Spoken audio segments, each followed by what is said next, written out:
இம்மையில் பாடுபடுறீங்களா? நான் நல்லதாக இருந்தேன், உண்மையாக தான் இருக்கிறேன், ஆனால் என்னை யாரும் புரிஞ்சிக்கல, எனக்கு அதற்கான பிரதிபலன் இல்லை, என்னைய டீப்ரமோட் பண்ணிட்டாங்க, அல்லது எனக்கு வேலையை விட்டு தூக்கிட்டாங்க, இல்லை எனக்கு ஒன்றும் கொடுக்கல, என்னை ஒதுக்கி வச்சுட்டாங்கன்னு சொல்கிறீங்களா?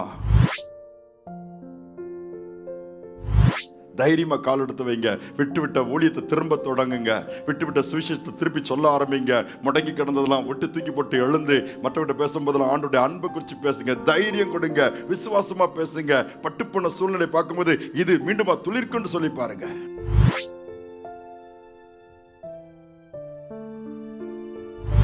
ஆண்டவரும் இரட்சகருமாக இயேசுவின் இனிதான நாமத்தினால் இந்த மார்ச் மாதத்தில் உங்களை வாழ்த்துவதில் மிகுந்த சந்தோஷம் அடைகிறேன். 3வது மாதத்தை காணும்படியே கர்த்தர் கிருபை கொடுத்திருக்கிறார். எத்தனையோ பேருக்கு கிடைக்காத பாக்கியம்.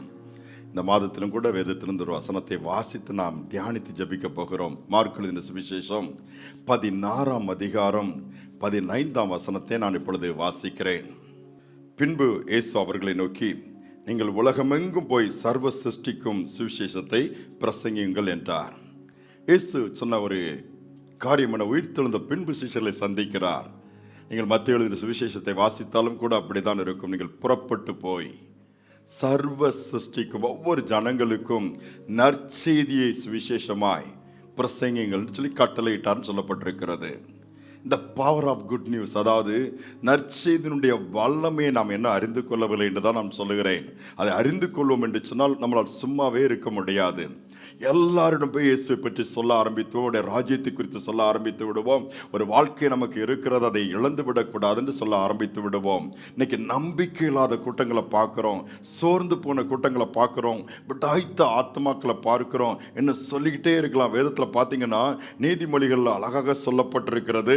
15:30 நற்செய்தி எலும்புகளை புஷ்டியா மாத்துமா, நம்முடைய எலும்புகளுக்குள்ள பலனை கொண்டு வருமாம். என்ன குட் நியூஸ், நற்செய்தி. ஏன்னா அதோடு மட்டுமல்ல, அதே நீதிமொழிகளிலே 25ஆம் அதிகாரம் 25ஆம் வசனம் சொல்லுகிறது, நற்செய்தி விடாய்த்த ஆத்மாவை குளிர பண்ணுமாம். இன்னைக்கு ஒரு ஆத்மா விடாய்த்து போயிடுச்சுனாலும் கர்த்தர் நற்செய்தியை கேட்கும் பொழுது அல்லது தூர இடங்களில் வருகிற நல்ல செய்தி ஆத்மாவை உயிர்ப்பிச்சு மீண்டுமா புதுப்பிச்சு சந்தோஷப்படுத்தி குளிர பண்ணிடுவான். இன்னைக்கு நற்செய்தியை நம்ம கேட்கிறோமா? நம்ம அதுதானே எதிர்பார்க்கிறோம். அதே மாதிரி நாம் நற்செய்தியை சொல்லுகிறோமா? நீ எங்கே பார்த்தாலும் ஒரு பயம் தானே. ஒரு ஃபோன் வந்தால் பயப்படுறாங்க. ஆஃபீஸில் இருந்து ஃபோன்னாலே ஐயோ என்ன பிரச்சனையோ தெரியலையோ இந்த நேரத்தில் கூப்பிடுறாங்களே. இன்னைக்கு ஐடியில் ஒர்க் பண்ணுறவங்களாம் ஒரு மெயில் வந்துச்சுன்னா வேலை இருக்குதா போயிடுச்சுதா, அல்ல இந்த நேரத்தில் என்ன மீட்டிங் ஷெட்யூல் பண்ணியிருக்காங்களோ என்ன, எதுவுமே திட்டமிட்டபடி செயல்பட முடியல. பயத்தோடு ஒவ்வொரு நிமிஷமும் இன்னைக்கு மனுக்களும் தத்தளிக்கிறத பார்க்க முடியுது. ஏன்னா எவ்ரிவேர் துர்ச்செய்திகளை கேள்விப்படுறோம். துர்ச்செய்திக்கும் வல்லமை உண்டு, ஆனால் அதுக்கே இவ்வளோ வல்லமை இருக்குன்னா நற்செய்திக்கு எவ்வளோ வல்லமை இருக்கும். அதை தான் இந்த மாதத்தில் நம்ம லிட்டரலாக பார்க்க போகிறோம், அதை செய்ய போகிறோம், அனுபவிக்க போகிறோம். வேதத்தில் என்னாகமத்தின் புஸ்தகம் 13ஆம் அதிகாரத்தில் கடைசி வசனத்தை பற்றி வாசித்து பார்த்தீங்கன்னா என்ன சம்பவம் சொல்லப்பட்டிருக்கு? 12 பேரை மோசே கானானை வேவு பார்க்க அனுப்புகிறார்.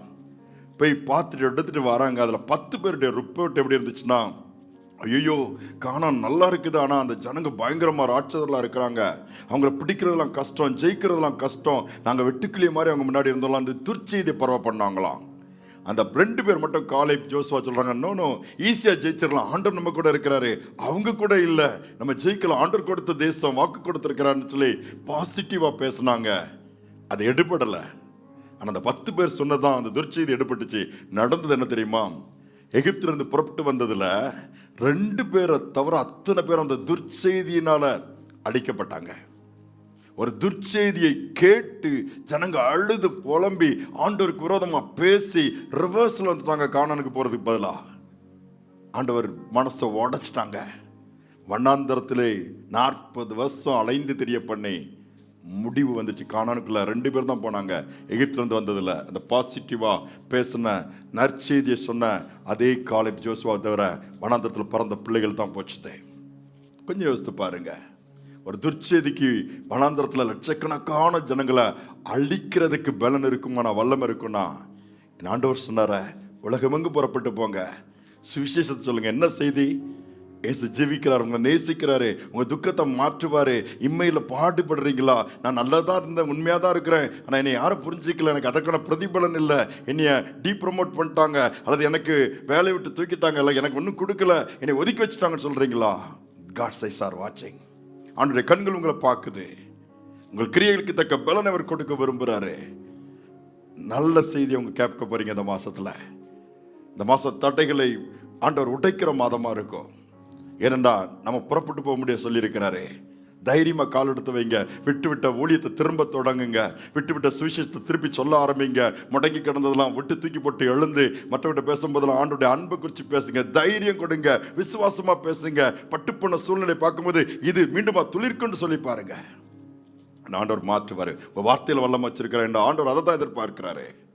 ஒரு துர்ச்செய்தி, நானே யோசித்தேன், துர்ச்செய்திக்கு இத்தனை லட்சக்கணக்கான ஜனங்களை வனாந்தரத்தில் அழிக்கக்கூடிய வல்லம் இருந்துச்சுன்னா என் ஆண்டவர் நற்செய்தியை சொல்லியிருக்கிறார். அதுக்கு எவ்வளவு வல்லமை இருக்கும். அது பரலோகத்துக்குரிய செய்தி, நம்பிக்கை கொடுக்கிற செய்தி. அதை நம்ம செய்ய போய் எனக்கு என்ன ஊழியம் செய்ய தெரியாத ஒரு சின்ன ட்ராக்ஸ் கொடுத்தாலும் அது ஊழியம் தான். சோர்ந்து போனவங்களை கவலைப்படாதங்க, ஜெபம் பண்ணுவோம், ஆண்டவர் சூழ்நிலை மாற்றுவார் சொன்னா அது ஒரு நற்செய்தி தான். வியாதியை மறைச்சிட்டு இருக்காங்க, நீங்க சாக மாட்டீங்க, ஆண்டவர் உயிர் கொடுப்பாரு அல்லது சுகமாக்குவான்னு சொல்லி பாருங்க. Good news. வேலை இல்லை, வேலையை கொடுப்பாரு. திருமணமாகல, கர்த்தர் உங்களுக்கு ஒரு வாழ்க்கையை ஏற்படுத்தி கொடுப்பாரு, சொல்லி பாருங்க. சென்னை பட்டணத்தில் மெயின் பிளேஸ்ல ஒரு தம்பி ட்ராக்ஸ் கொடுத்துட்டு இருக்கிறான். ஒரு அம்மா வந்து வாங்குறாங்க. வாங்கிட்டு அதை படிச்சு பார்க்குறாங்க. கொஞ்சம் தூரம் போயிட்டு படிச்சு பார்த்து திரும்பி வந்து இந்த ட்ராக்ஸ் கொடுத்தது யார்ப்பா அந்த தம்பி அவர் ஊழியர் செய்கிறவர் பயந்துட்டாரு.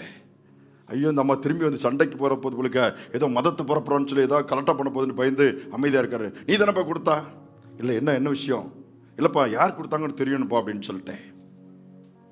இல்லை சொல்லுப்பா, ஒன்றும் இல்லைப்பா, நான் தெரிஞ்சுக்கதாம்மா வந்தேன். அந்த அம்மா திருப்பி சொன்னதும் நான் தான் கொடுத்தேன். அதை காமிச்சு, எப்பா நான் எந்த சூழ்நிலை இங்கே வந்தேன் தெரியுமான்னு சொல்லி பேசுது. என்ன 3 பிள்ளைகளுக்கு ஹஸ்பண்ட் இறந்துட்டாங்க. 3 இளம் வயசில் உள்ள பிள்ளைகள். வருமானத்துக்கு வழி இல்லை, வேலை வாய்ப்பு இல்லை, வாடகை கொடுக்க முடியல. இன்னைக்கு நாங்கள் 3 பேரும் சாகலான்னு முடிவு பண்ணோம். கதவை பூட்டிட்டு கேஸை திறந்து வச்சுட்டு ஃபயர் பண்ணிடலான்ட்டு. என் பிள்ளைகள் கிடச்சி கடைசியாக பிரியாணி வாங்கி கொடுமா, நாங்கள் சாப்பிட்டுட்டு எல்லாருமே செத்துடலான்னுச்சு. அதனால தான் இந்த ரோட்டுக்கு வந்தேன், கொஞ்சம் பிரியாணி வாங்கிட்டு போய் சாப்பிட்டுட்டு பிள்ளைகளோட செத்துடலான்ட்டு சொல்லி. நீ கொடுத்த இந்த ட்ராக்ஸ், அந்த கைப்பிரதியை பார்த்தேன்ப்பா.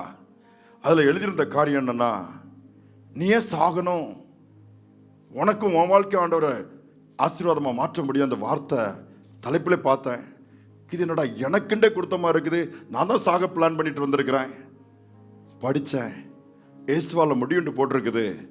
அதனால தான்ப்பா ஒன்றது கேட்குறேன். அப்போ என் மைண்டு மாறிடுச்சுப்பா, சாகண்டாம் வாழணும்னு தோணியிருக்குப்பா. அடுத்து நான் என்ன செய்யணும்?